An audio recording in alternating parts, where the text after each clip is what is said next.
So to get started, I just want to give you guys a quick rundown of the measurements for this project. It's a really easy project. You're just going to work it up in a rectangle shape.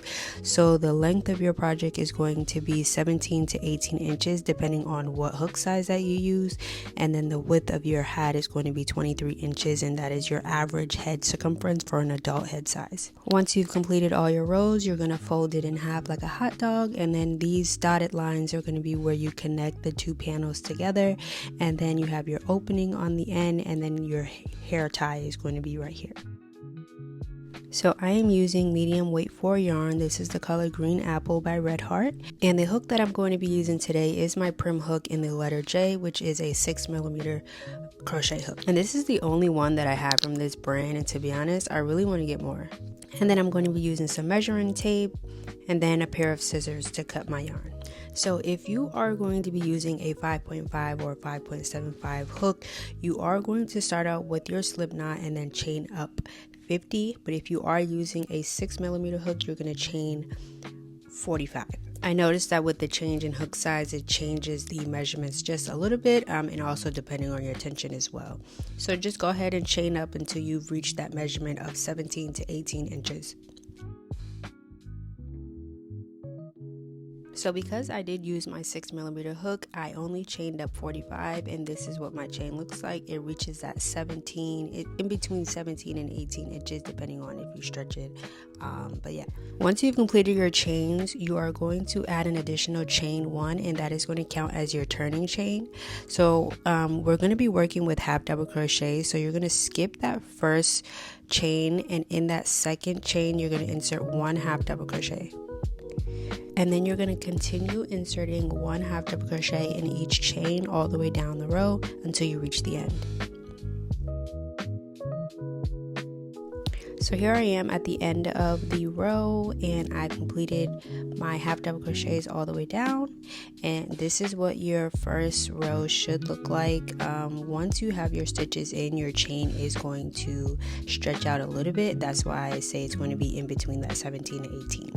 So once you have all your stitches, you're going to chain 1 and then turn your work. Again, that chain 1 acts as your turning chain, so you're going to skip that first chain, and then you're going to go into that the second chain from your hook and go in the back loop only. So we're going to be working in the back loop only for this project. So like I said, you're going to skip that first chain, and in that second chain insert your 1 half double crochet and continue that all the way down the row, inserting 1 half double crochet in each stitch in the back loop only. I'll meet you back when I have 1 stitch left, and we'll do that last stitch together.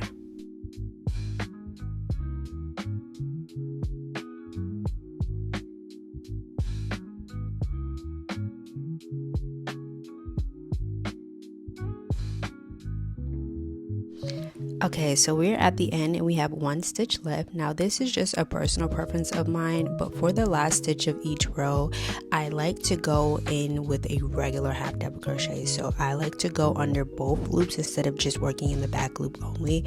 I just feel like it adds a little bit more security to the row, and it just looks a little bit better. So yeah, so I'm not going in the back loop only for that last stitch. I'm going in both. Now you can choose to do that, or you can choose to continue with back loop only, but that's completely up to you.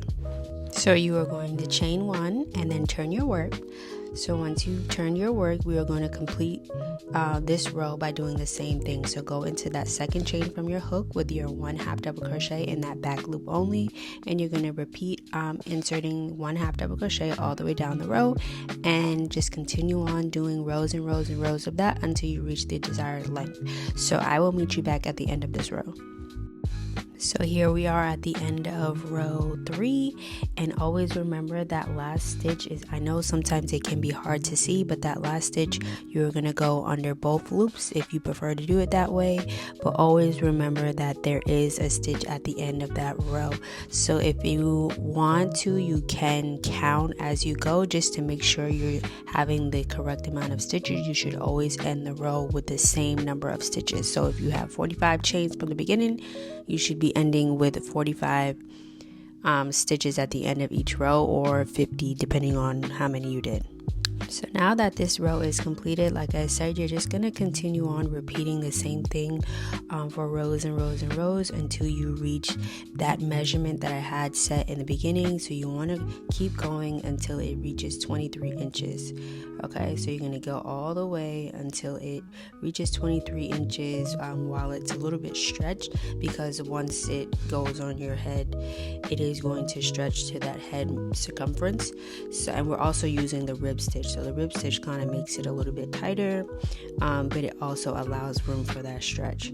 So go ahead and continue your rows, and I will meet you back once I've completed my rows, and I'll let you know how many that was.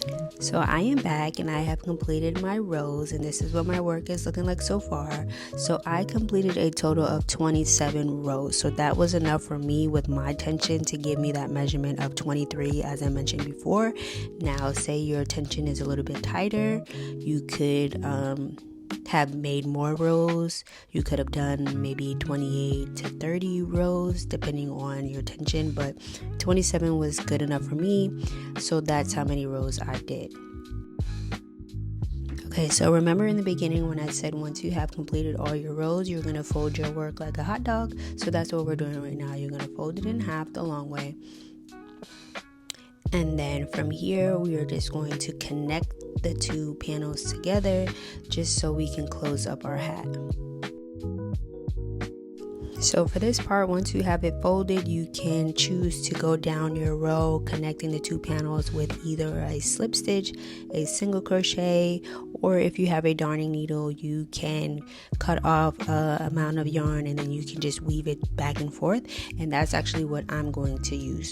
So I decided that I was going to use my needle for this project. It really doesn't make a difference. It doesn't leave any like big seam if you decide to use a single crochet or slip stitch. It was just something that I decided that I wanted to use because I don't really do it that often.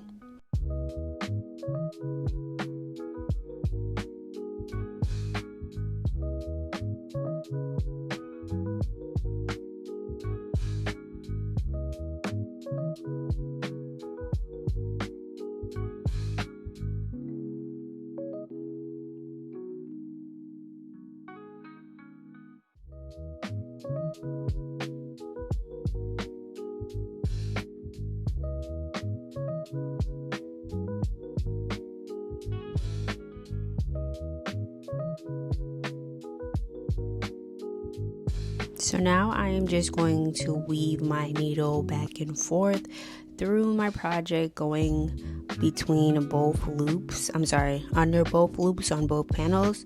And I know for this part I was a little bit out of frame, and I do apologize for that, but just listen to what I'm saying. I'm just going back and forth, back and forth, back and forth, and it's okay if you don't go under the actual stitch. If you happen to go like kind of in between that space, that's okay too. It doesn't really matter.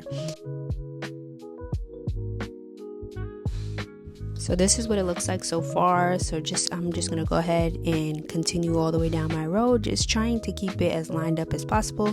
And yeah.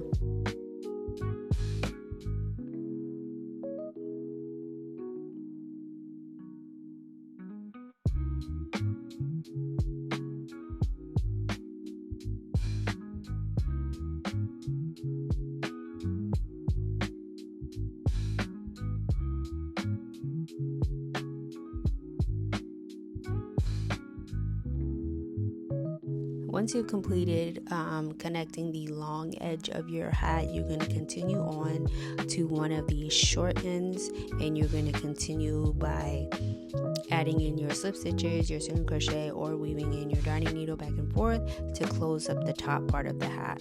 So we have our opening on the bottom to where you're going to put the hat on, and then the other half is going to be closed shut.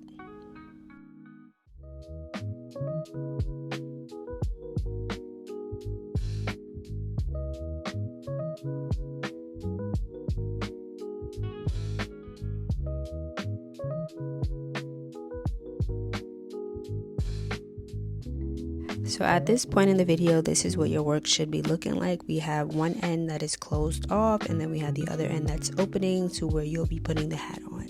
So I'm just going to go ahead and weave in this little tail end that I have here. And I'm actually going to be using this little tool that I got from one of my fellow supporters. And I appreciate this gift so much. I haven't used it since receiving it, but I realized I'm like, oh wait, I have that tool. And why don't I use it? And it's so easy to use. You just stick it through underneath a couple stitches that you want to weave the tail end through, and then you put the tail onto that loop that's on the end of the tool, and you just pull it through. Do y'all see how easy that was? And it was no struggle whatsoever. So I'm just going to cut the excess yarn off because there's no need for me to weave it through, but if you want to, you can. Alright, so we are ready to work on the last part of this hat. So this is what your work should look like. We have everything that's connected. We have our opening here.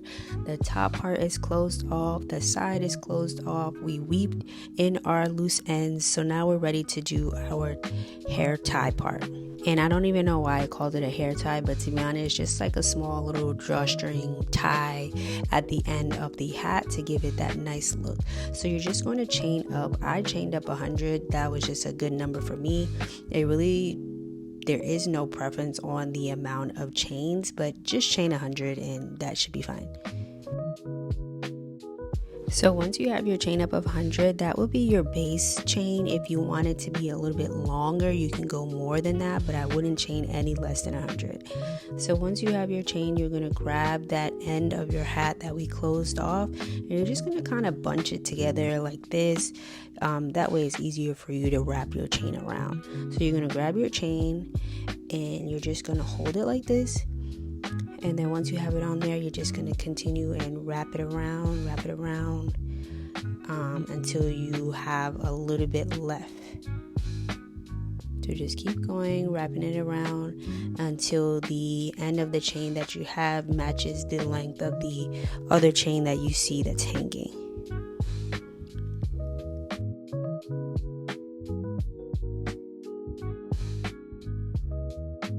And once you have those two tail ends together, you're going to tie them together. I like to do a double tie, so I loop them through twice just for extra security. So once I looped it through twice, I go ahead and pull it, and I notice that when I do it that way, it just gives it a tighter pull like that.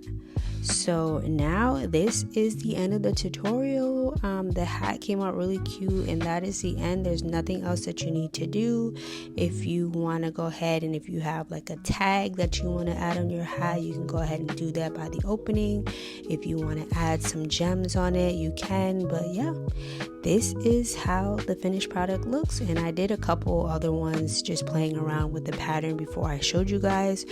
This was actually the first one that I did. It came out a little bit shorter, and I didn't close off the end yet, but I really love the colors on this. So you can play around with it. You can do ombre yarn, you can use granny square yarn, you can switch off the colors and kind of do like a scrap yarn look. But yeah, let me know what you guys think. Thanks for watching.